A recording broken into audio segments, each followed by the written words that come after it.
Dahil dyan, sir, bigyan namin kayo ng payo. Ang dami naman yan, boss. Dami yan, no? Boss, hindi ho yan. Ayun, yung isa lang. Isa lang. Isa lang. Kaya kung papasin nyo. Nilabas mo pa. Ay, Tapos na yung upgraded battery ko, boss.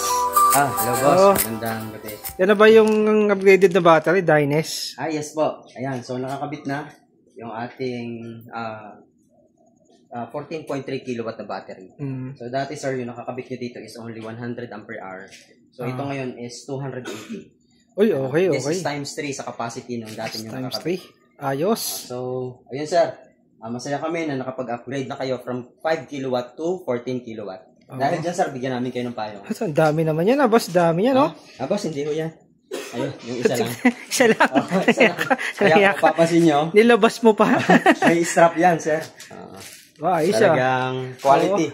Sabihin yung mga clients nyo, past and present na nang binibigyan nyo, Ayos, sir. Binibigyan natin. Ayos, no? Tik na yan. Napakalupit, oh. May patataka pa dyan, ha? Napakalupit mo talaga. Ayos, sir. Santry Solar, oh. Upgraded setup. Team Babong, Santry Solar, #1. Ayos, ayos.